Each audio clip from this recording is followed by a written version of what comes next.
Alors, soyez les bienvenus ce matin. C'est tout doucement la fin des vacances.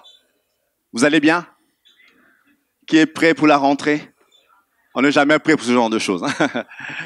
C'est la fin des vacances. Alors, vous savez, dans cette église, je sais qu'elles vont peut-être pas aimer ça, ils vont peut-être pas aimer ça.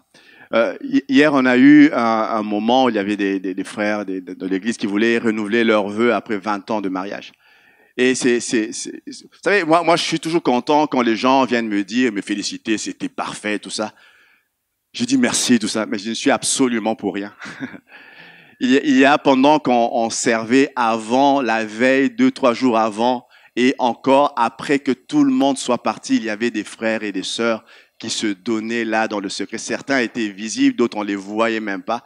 Alors nous, dans cette église, la Bible nous dit d'honorer ceux à qui l'honneur est dû.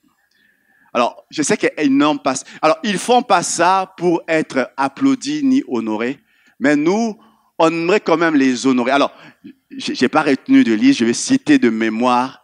Katia, tu es là, je ne sais pas, Florène, Sylvie, Raymond, Benjamin, Stéphanie, Kojo, il est où Kojo? Je l'ai vu ce matin. En plus, il est là, Kojo. Kojo, Michael, François. Alors, j'en oublie certainement, mais merci à tous pour votre... Est-ce qu'on peut leur donner une main d'acclamation pour ces frères-là? Alors, ils le font pas pour cela, mais combien nous voulons apprécier des hommes et des femmes qui se donnent, même quand longtemps vous êtes partis chez vous, vous revenez le lendemain, les chaises sont mises, les bancs sont placés, tout ça. Ça se fait pas par la vertu du Saint-Esprit.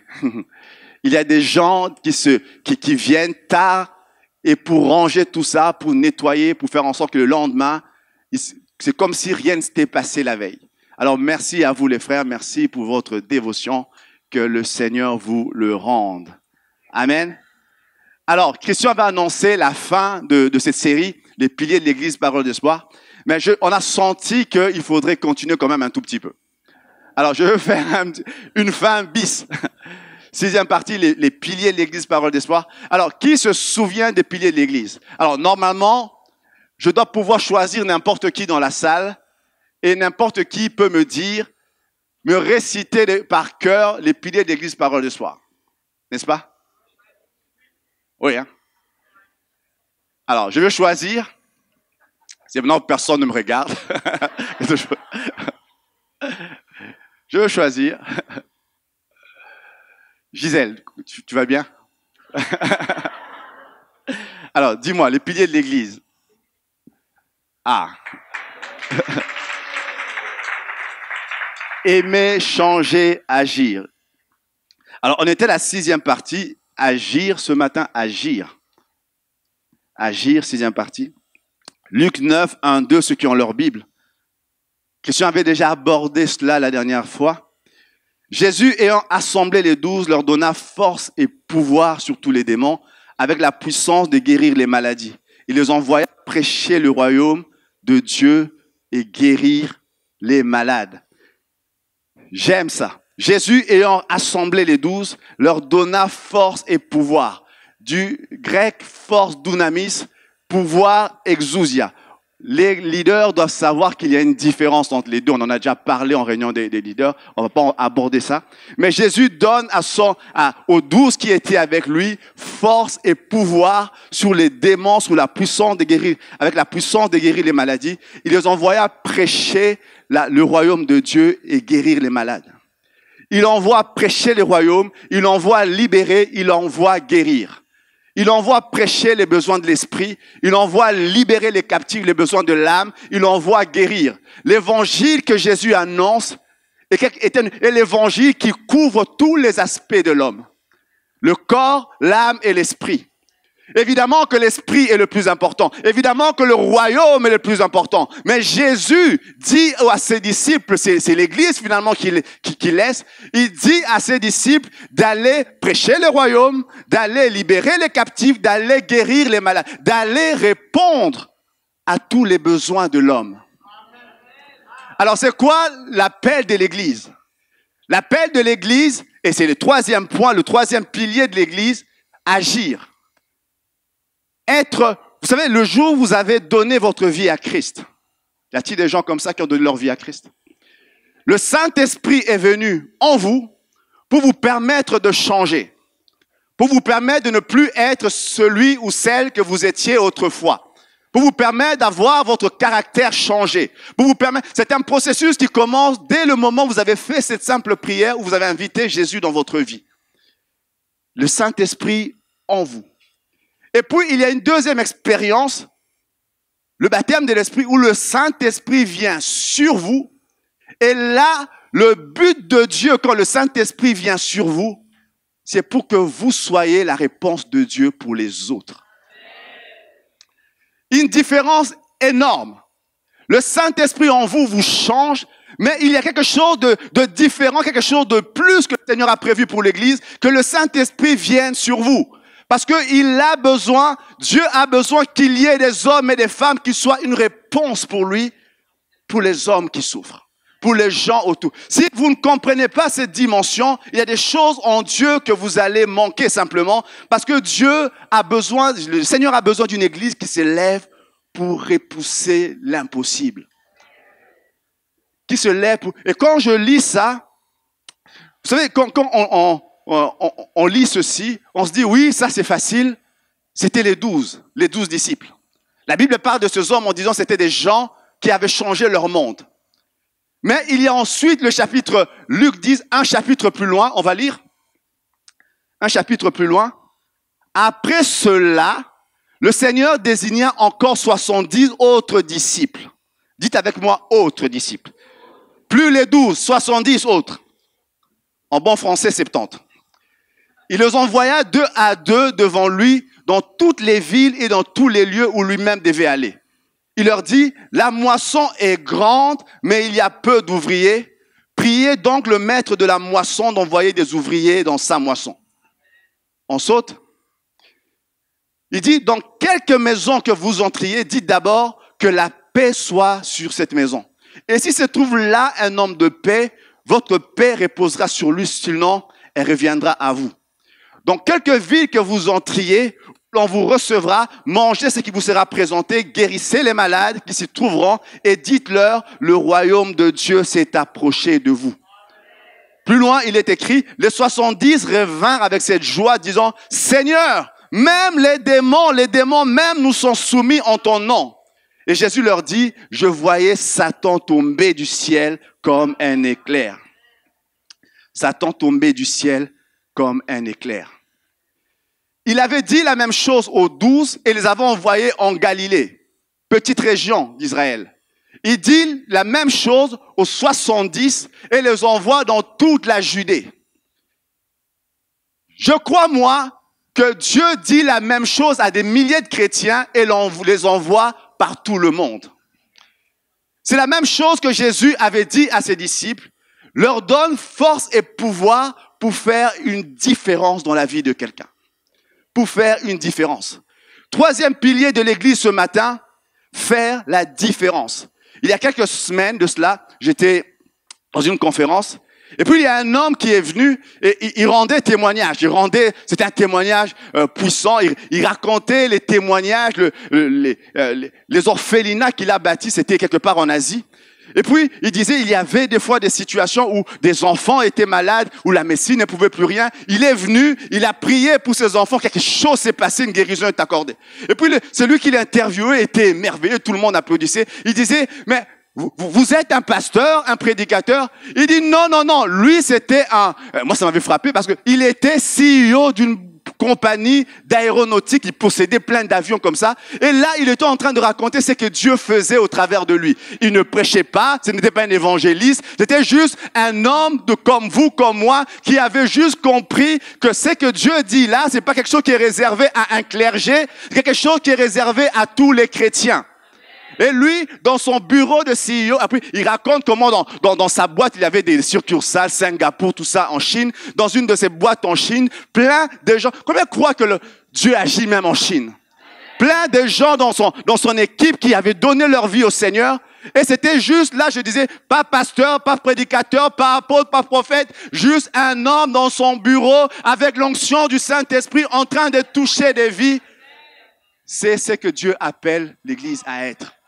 Il y a quelque chose qui est galvaudé avec le temps parce que nous avons fait une différence entre le clergé, j'aime pas ce mot, et les chrétiens.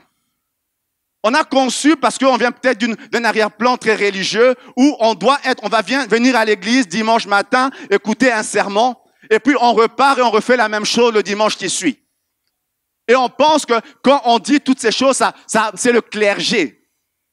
Dans la pensée de Dieu, il n'y a absolument pas cela. Quand Dieu établit les apôtres, les prophètes, les docteurs, les pasteurs, les évangélistes, c'est pour équiper l'Église afin que chaque homme, chaque femme entre dans son appel. Et l'appel que vous avez, que moi j'ai, que chaque chrétien a sur sa vie, l'appel est que vous fassiez une différence dans la vie de quelqu'un. Dans la vie de quelqu'un. Vous savez, on était en vacances. Vous savez, bon, je ne vais pas faire le spirituel. J'étais en train de manger, c'était tranquille et tout ça. Et puis ma femme va en chambre, j'étais avec les enfants dehors. Et puis, à un moment, je vais en chambre, je vais rejoindre ma chambre. Je m'apprête pour aller faire du sport, tout ça, je viens. Et puis, je la trouve dans la chambre en train de discourir avec la dame de ménage. Et je sais que c'est comme ma femme est dans cette optique-là, elle est en train de prêcher. J'essaie de lui dire, on est en vacances, chérie. Mais combien comprennent, pasteur ou pas, tu es d'abord chrétien et que ton appel est de répondre aux besoins, de faire la différence, peu importe où tu es. Peu importe que ce jour-là, tu aies un titre ou pas de titre, peu importe, je suis appelé à faire une différence comme vous, comme moi. Et la seule différence qu'on a, c'est que moi, Dieu me demande de vous équiper, de vous dire ces choses pour que chacun d'entre nous, ou partout où nous sommes, nous fassions la différence de la même façon. Amen, de la même façon. Dieu suscite un peuple 70 qu'il envoie partout. Et l'intention de Dieu encore maintenant est qu'il y ait des hommes et des femmes qui se lèvent. Des hommes et des femmes qui saisissent le mandat que Dieu donne à l'Église. Alors, j'ai quelque chose à vous dire ce matin. Le Seigneur embauche. Il embauche. Alors, on va donner le profil des personnes que le Seigneur cherche. Le profil. Premier point, des gens remplis de compassion. Des gens remplis de compassion. Cette histoire est l'une des histoires qui revient dans tous les évangiles. On raconte que Jésus envoie. Et Matthieu décrit la scène comme ça. Jésus, voyant la foule, il fut ému de compassion. Dites avec moi, ému de compassion. Pour elle, parce qu'elle était languissante et abattue comme des brebis qui n'ont point de berger. Alors il dit à ses disciples, la moisson est grande, mais il y a peu d'ouvriers. Priez donc le maître de la moisson d'envoyer les ouvriers dans la moisson. Le problème n'est pas la moisson, le problème n'est pas le maître de la moisson, le problème c'est les ouvriers. Les ouvriers. Des hommes qui vont se lever pour faire la différence. Des hommes qui vont se lever pour faire la différence. Mais ce qui motive le cœur de Jésus, c'est cette phrase, Jésus ému de compassion. Jésus ému de compassion. Ce qui poussait Jésus à agir, et certains pensent, qu'ils disent, oui, le Seigneur a fait ces choses parce qu'il avait besoin de montrer aux gens qu'il était le Fils de Dieu. Et maintenant qu'il a fait tout ça, il n'a plus besoin, il nous a juste donné la parole, c'est suffisant. Parce qu'ils n'ont pas compris que Jésus n'est pas venu pour faire sa pub, il est venu et ce qu'il faisait était fait parce qu'il était ému de compassion pour les gens.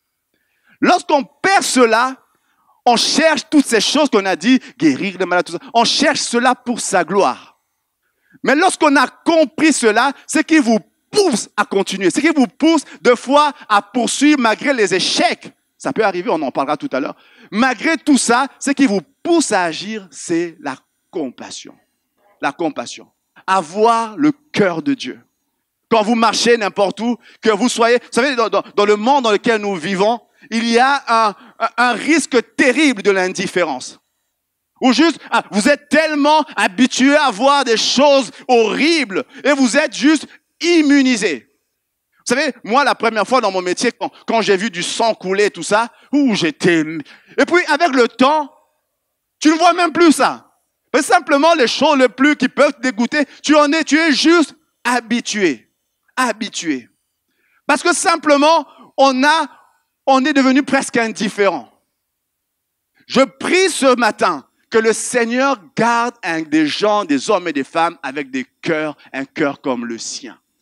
Où Dieu, lorsqu'il voit la femme de la rue, lorsqu'il voit cet homme, cette femme liée par ses addictions, le Seigneur ne dit pas un homme de plus, il cherche un homme qui va faire une différence. La Bible nous dit que les hommes, que Dieu cherche un homme. Des fois, nous, en tant qu'hommes, nous cherchons des méthodes, nous cherchons toutes sortes de choses, mais Dieu, lui, cherche un homme qui va se lever pour faire une différence.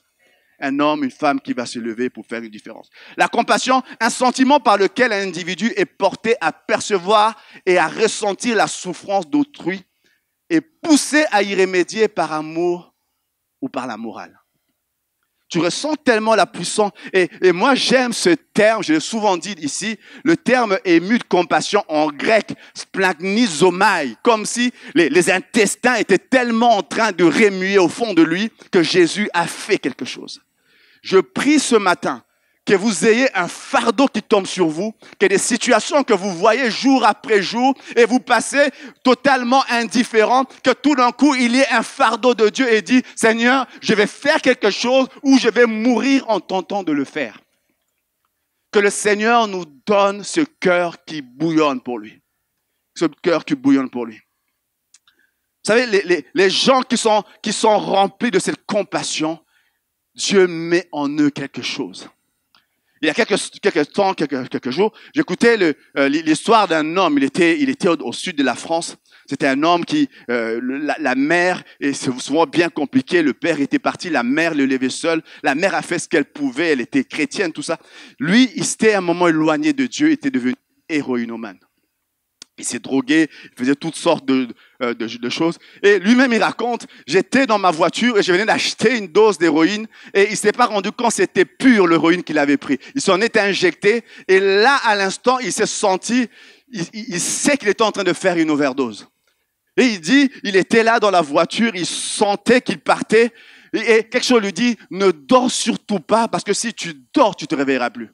Et puis là, il est dans sa voiture, il essaie de rouler, il se met sur le côté, il est en train, et puis là, il dit, j'essaie, j'y arrive pas, et je commence à sentir une angoisse, quelque chose d'horrible se passer, et là, je tombe sur le siège à côté, et là, je suis angoissé là où je suis, je vois un tunnel au fond, je commence à filer à la vitesse de l'éclair, je descends dans un tunnel, et là, je viens face à un être qui me regarde, qui se met à rire, je t'attendais, on se met à rire, et là, il s'est dit, il comprend que c'est fini, et pendant qu'il dit que c'est fini, il sent une présence derrière lui, et puis tout d'un coup, comme un choc électrique, boum, il se réveille, il comprend pas ce qui se passe, et là, l'effet de l'héroïne disparaît totalement.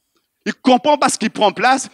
Il rentre chez lui, 2-3 jours après, son frère vient le voir. Il dit, mais comment ils discutent en plein? Et puis, mais qu'est-ce qui s'est passé pour toi? Tu avais un problème il y a 3 jours? Et mais pourquoi? Qu'est-ce qui se passe? Parce que en pleine nuit, maman était en train de dormir et là, elle a eu un rêve, elle t'a vu et puis tout d'un coup, ton visage changeait. C'était comme un squelette qui prenait place. Elle s'est levée en pleine nuit, s'est mise à prier, à prier, à prier. Et là, alors cet homme, c'est lui. Patrice Marturano, pasteur d'une des plus grandes églises en France aujourd'hui. Alors, je ne connais pas votre position théologique, je ne vais pas faire un débat théologique avec vous, mais je crois que cette maman est allée chercher son fils en enfer et lui dit, Seigneur, je dis non. Seigneur, cet homme qui va mourir, je dis simplement non à la situation, Seigneur. Et cet homme dit qu'il est revenu à lui sain et sauf.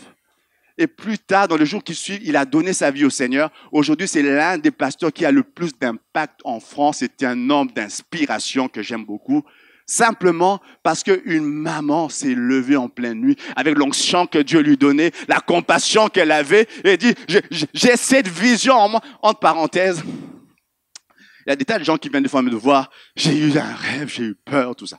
Premièrement, soit c'est le diable, il ne connaît pas votre avenir, soyez tranquille. Soit c'est Dieu, ça veut dire que c'est l'occasion pour vous de vous mettre à prier. Soyez pas effrayés. Ça peut être des choses. Quand soit c'est le diable qui inspire ça, alors il ne connaît pas du tout votre avenir, chasse-le. Si c'est Dieu qui inspire ça, ça veut dire qu'il y a peut-être une situation, mettez-vous à prier comme jamais. Et cette femme, au lieu de trembler tout ça, à genoux dans sa chambre, a changé la destinée de quelqu'un. Je prie ce matin que Dieu mette en nous ce genre. Alors, vous allez dire, c'est facile, c'était son fils. Que vous ayez, vous comme moi, la même compassion pour des hommes, des femmes qui sont autour de vous. La compassion. Le fait simplement de dire, Seigneur, je vais essayer, je vais faire quelque chose. Je refuse de marcher dans ce monde alors des situations impossibles dans la vie des gens. Et je leur dis, va plus tard, reviens plus tard. Ou je dis, Seigneur, je vais faire quelque chose parce que tu nous donnes le pouvoir et l'autorité de faire quelque chose. Tous les besoins spirituels, au niveau de l'âme, physique. Tous les besoins. Dieu charge l'Église, et encore aujourd'hui au XXIe siècle, Dieu charge, et quand je dis Église, ce n'est pas institution, c'est vous comme moi, Dieu charge chacun d'entre nous d'être une réponse pour quelqu'un. Lorsqu'un problème survient et que vous êtes là, la question, le réflexe ne doit pas être « j'appelle le pasteur ». Le réflexe doit être « qu'est-ce que Dieu veut que je fasse maintenant que je suis là ?» Qu'est-ce que Dieu veut que je fasse dans cette situation-là? Moi, je crois qu'il n'y a rien qui vient contre nous et Dieu ne nous laisse sans préparation. Quand quelque chose vient, dites-vous, si Dieu permet que ça vienne là, c'est qu'il a prévu en vous quelque chose pour y répondre. Et si vous savez ça, vous allez juste vous avancer, peut-être en tremblant, mais faites ce que le Seigneur demande de faire. Lorsque le Seigneur envoie ses disciples, il ne leur demande pas de sentir en eux qu'ils sont forts. Non. Il ne demande même pas d'avoir l'impression qu'il y a un feu qui brûle sur leur cœur. Non.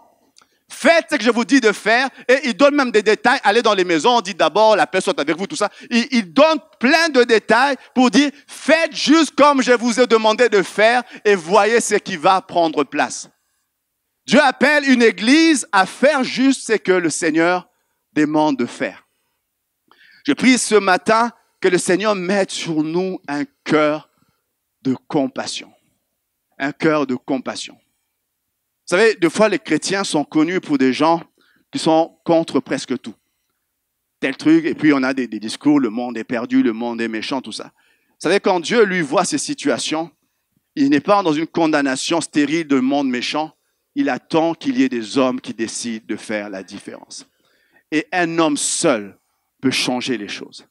Un homme seul, j'aime une citation de Roosevelt, je ne sais plus très bien, je ne connais plus par cœur. Il disait simplement, vaut mieux tenter en essayant que de vivre dans une sécurité où on ne tente rien, on ne risque rien et au final, on n'a aucune victoire, aucune défaite et on n'a rien. Quand vous savez, il y a quelque chose, quand on l'essaye, il arrive des fois qu'on échoue. Il arrive des fois qu'on échoue. Mais quand ça marche, quelle gloire! Premier point, compassion. Profil recherché, un homme, une femme qui sait quitter sa zone de confort. Dis à quelqu'un, tu sais quitter ta zone de confort. Il leur dit ceci, partez, voici, je vous envoie comme des agneaux au milieu de loups. Alors, moi, j'aime que vous imaginez la scène, un agneau au milieu de loups qui essaie de dévorer. Combien sont d'accord que l'agneau est un peu inconfortable quand ça arrive comme ça? Tu es d'accord? Il y a un petit inconfort quand tu vois des loups en train de baver et tu sais que l'objet de leur bave, c'est toi. Il y a un inconfort.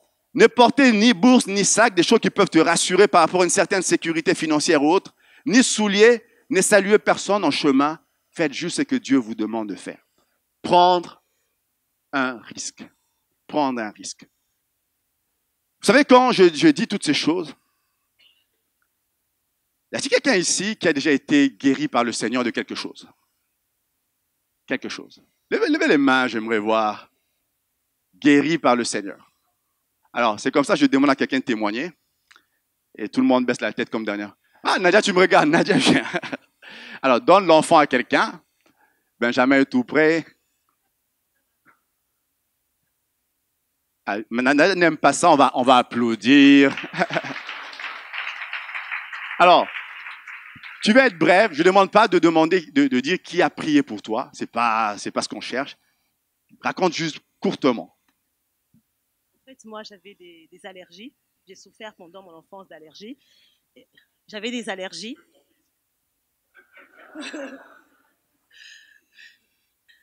J'avais des allergies, en fait, j'ai souffert pendant mon enfance des allergies.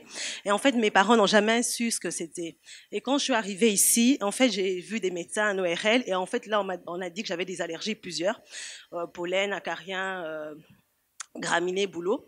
Et en fait, j'ai grandi tout le temps comme ça avec le nez bouché, en fait. Je pouvais pas respirer par le nez, en fait. Je dormais la bouche ouverte, j'avais tout le temps des mouchoirs avec moi. Et en fait, un beau jour, j'étais ici à l'église, j'avais mal dormi, je n'en pouvais plus en fait. Je disais, Seigneur, aujourd'hui, il faut que tu fasses quelque chose. Il y avait un appel, les responsables ont fait un appel. Et en fait, moi, je me suis approchée. Mais en fait, ce jour-là, je ne sais pas, mais c'est comme si, en plus, j'étais enceinte. Et quand j'étais enceinte, c'était encore de pire en fait. Et je disais, Seigneur, je veux dormir. Et quand je suis passée devant, on m'a demandé pourquoi tu veux qu'on prie. J'ai dit, je dors plus la nuit, j'ai des problèmes d'allergie, il faut que ça s'arrête. Et ce jour-là, en fait, on a prié pour moi. Et quand je suis rentrée chez moi, j'avais bien dormi, j'avais le nez, je respirais par le nez, j'avais plus rien. Et vraiment, depuis, Dieu avait fait quelque chose et gloire. Alors, je me souviens de cette période-là où Nadia, elle avait plein de médicaments. En général, on se méfie de donner ce genre de choses aux femmes enceintes parce que simplement, elle était tellement accablée. Et chaque été, c'était son histoire à Nadia. C'était son histoire. Jusqu'à ce que Dieu décide de faire quelque chose. Je me souviens de ce jour-là. Alors, on peut citer ça et dire gloire à Dieu. On peut citer, j'ai vu plein de gens lever le main. On n'a pas le temps de dire tout ça. Mais on peut aussi citer des histoires et d'autres aussi où on a prié et rien ne s'est produit. On n'en parle pas souvent à l'église. Jésus, quand il envoie ses disciples, il dit, il va arriver des fois, on ne va pas vous accueillir. Parce qu'il sait que ça va arriver. Il sait que ça peut arriver. Le secret, c'est d'apprendre à survivre à l'agonie de la défaite et à ne pas succomber face à l'euphorie de la victoire. Apprendre, lorsque les choses se passent difficilement, de ne pas s'arrêter de faire parce que si aujourd'hui on devait faire une prédication sur base de ce que Nadia vient raconter, on va dire, notre Dieu est le Dieu qui guérit des allergies, amen, on commence à prier. Et si un jour quelqu'un qui est là dit, moi on avait prié pour moi, ça n'avait pas marché, j'avais, je ne sais pas quoi, donnez-moi une maladie, un diabète, ça n'a pas marché. On dit, notre Dieu est celui qui guérit les allergies, mais les diabètes, non. Pour dire simplement ceci, nous ne fondons pas ce que nous prêchons sur base de nos expériences. Nous prêchons ce que nous basons ce que nous prêchons sur base de ce que Dieu dit dans sa parole.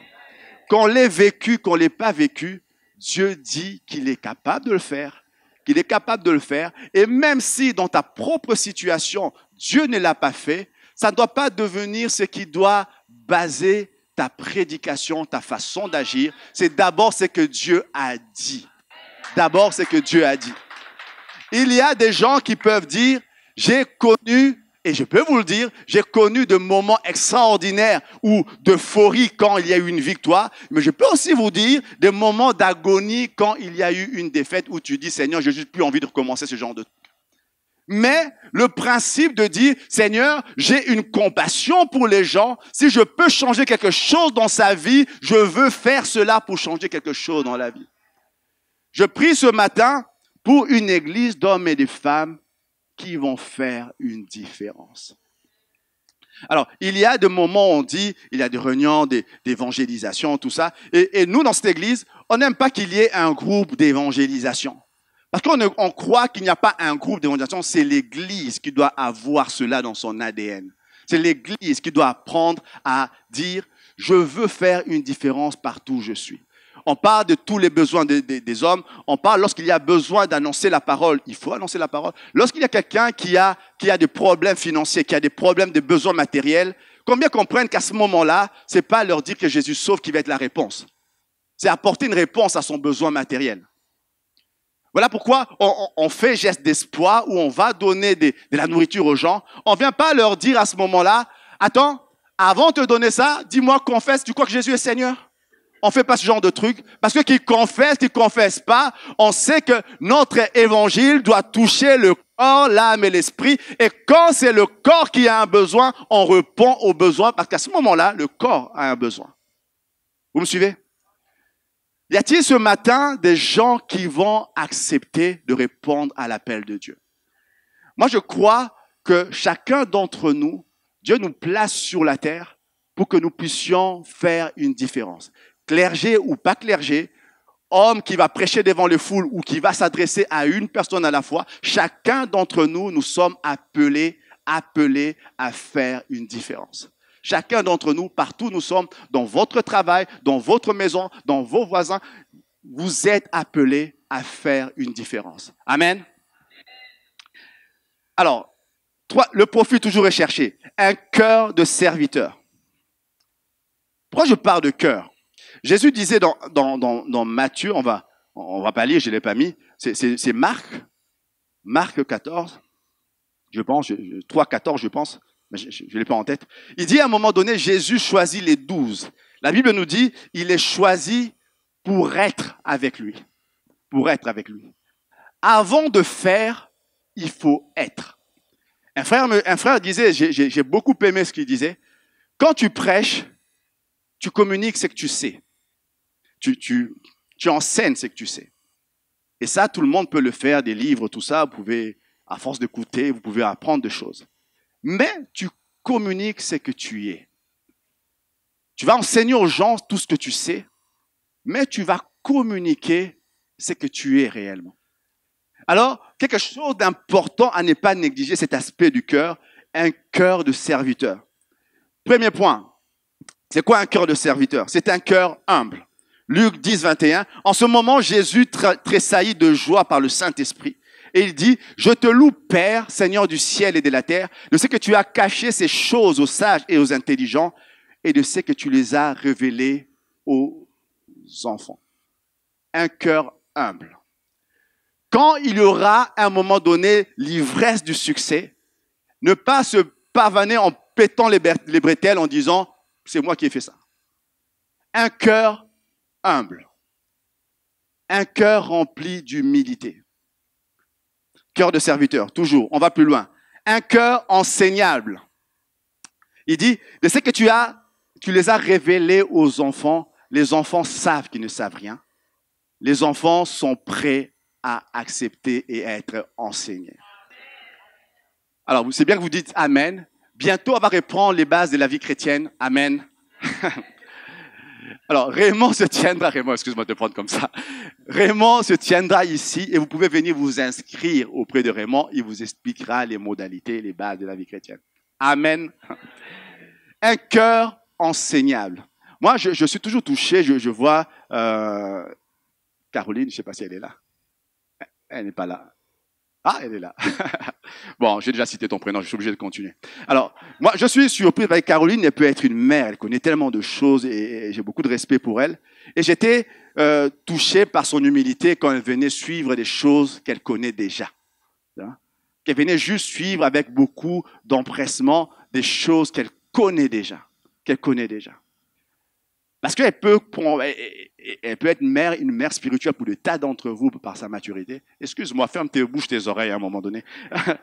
Par sa maturité. Mais simplement, alors que c'était annoncé, elle était parmi les premières personnes à s'inscrire, à avoir suivi la première session, pour dire simplement le fait de garder un cœur enseignable. Un cœur enseignable. Amen. Ce qui est redemandé, obéissance et redevabilité, très bien. Les 70 revinrent avec joie, disant, Seigneur, les démons même nous sont soumis en ton nom. Ils sont pas partis et puis ils ont dit, ça marche, je vais faire, on prend deux, on va ouvrir un ministère international qui touche les gens, tout ça. Ils décident, alors qu'ils ont fini, ils reviennent rendre des comptes auprès du Seigneur. Ils reviennent simplement rendre des comptes. Un cœur qui est rédévable au Seigneur. Un cœur qui est rédévable aux autorités que le Seigneur a établies. Un cœur qui refuse l'indépendance. Un cœur qui est rédévable. 4e ou 5e, je ne sais plus. Un cœur qui est libre du désir de reconnaissance. Guérissez les malades, ressuscitez les morts, purifiez les lépreux. C'est Matthieu qui dit, chassez les démons. Vous avez reçu gratuitement, donnez gratuitement. Alors, je dirais, il y a des gens qui ne demandent pas d'argent, mais qui demandent partout tu rentres ce témoignage-là, n'oublie pas de dire qui a prié pour toi. N'oublie pas de dire que c'était... Et quelqu'un vient rendre témoignage, j'étais dans une situation, et puis un frère a prié pour moi. Tu sors de là énervé parce qu'on n'a pas cité ton nom, c'était toi le frère. C'est des choses vraies. C'est des choses vraies. Et on dit, le témoignage était extraordinaire. Oh oui, oui. Ben simplement, alors toi tu ne demandais pas d'argent, tu cherchais l'honneur. Tu cherchais que ton nom soit cité. Jésus dit, vous avez reçu gratuitement, vous donnez sans rien attendre de retour, et vous l'avez fait parce que simplement vous aimez les gens. Vous aimez les gens. Et ce qui me frappe à la fin, la Bible dit, alors, on voit rarement Jésus, avec ces genres de termes, Jésus tressaillit de joie. C'est rare qu'on dise ça. Et Jésus leur dit, je voyais Satan tomber du ciel comme un éclair. Alors, les théologiens disent, est-ce qu'il voyait dans le passé, il voyait dans le futur? C'est quoi cette histoire-là? Satan est tombé du ciel à ce moment-là. C'était à quel moment? On n'en sait pas grand-chose. Tout ce qu'on sait, c'est qu'il n'a pas dit qu'il envoyait les 12. Il a dit qu'il envoyait les 70. Ce qui fait tomber le trône de Satan, qui fait bouger le trône de l'ennemi, ce n'est pas juste quand il y a un clergé qui est rempli de l'esprit, qui parle de Dieu, tout ça. C'est quand c'est qu'ils ont communiqué à toute l'Église.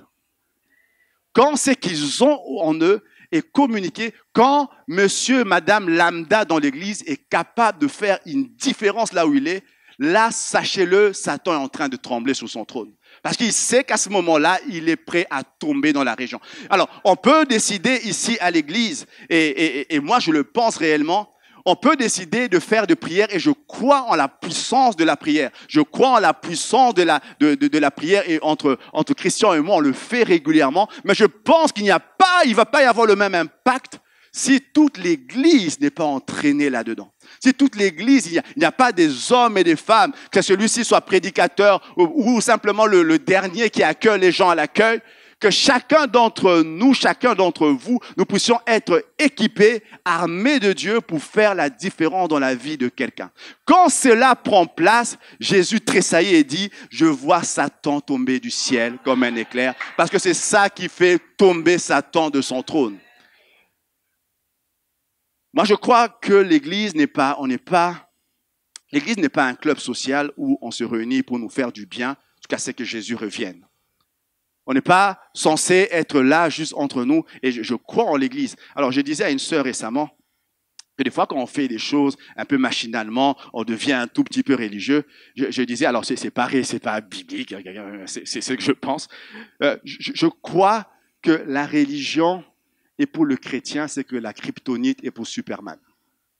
Qui ne connaît pas Superman ce matin? C'est très spirituel, ce que je suis en train de dire. C'est très spirituel. C'est quel évangile, ça?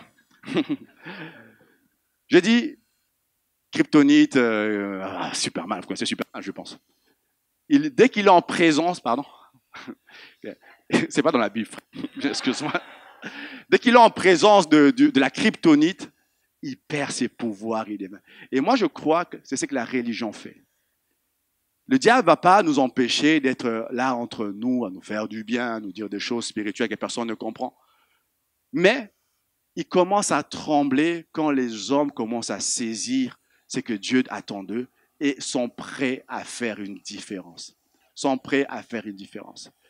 Moi, je ne suis pas de ces pasteurs ni chrétiens qui sont ravis quand les gens nous appellent en disant « J'ai ceci avec mon voisin, qu'est-ce que je dois faire ?» tout ça.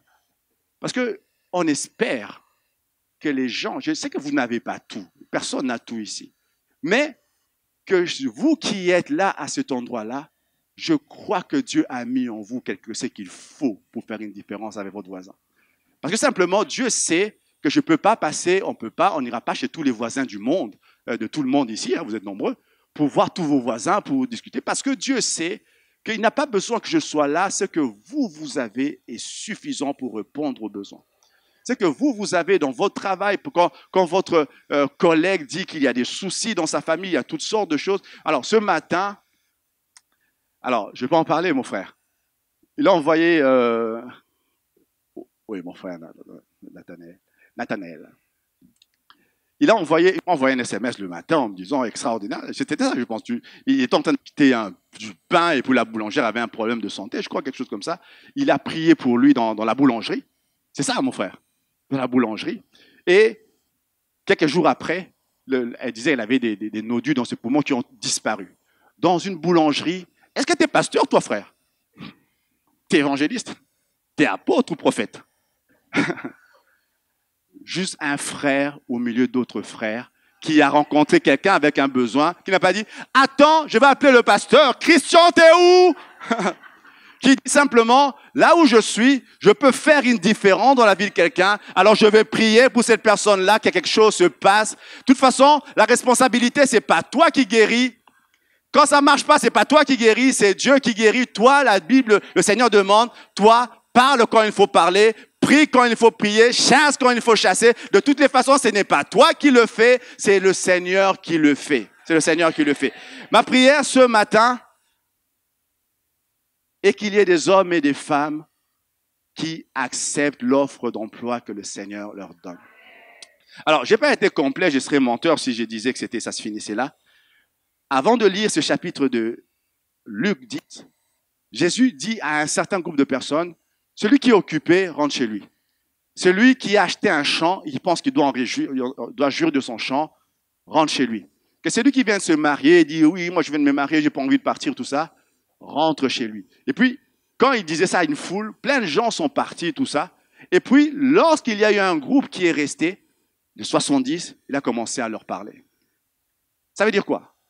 Ça veut dire que l'appel était général, mais ceux qui avaient d'autres priorités sont partis. On peut dire, mais Seigneur, tu étais dur. Il vient quand même de se marier, Seigneur. Tu étais dur. Alors, moi, quand je disais ça, le Seigneur, waouh, c'est quand même un peu dur, ça. Le Seigneur me dit, je sentais dans mon cœur, en tout cas. Si tu vis avec quelqu'un qui a des problèmes de santé, et qu'on te dit que quelqu'un peut faire une différence, tu ne vas pas attendre 3 semaines qu'il ait fini sa lune de miel, tu veux que ça se passe maintenant. Parce que simplement, c'est lui qui est dans cette souffrance-là, Dieu voit son cœur et toutes ses souffrances et veut y mettre un terme. Et si toi, tu as compris que tu as avec toi la réponse de Dieu pour quelqu'un qui va mettre un terme à une situation de souffrance atroce dans la vie de quelqu'un, Dieu dit, si tu as compris ça, tu ne diras pas, j'ai autre chose à faire, Seigneur, parce que tu comprends l'urgence. Dieu demande qu'il y ait des hommes et des femmes qui ont son cœur et qui comprennent l'urgence. 3e point, on finit par là ce matin, agir, parce que Dieu nous appelle à faire une différence dans la vie des autres. Dans la vie des autres. Amen. On va prier.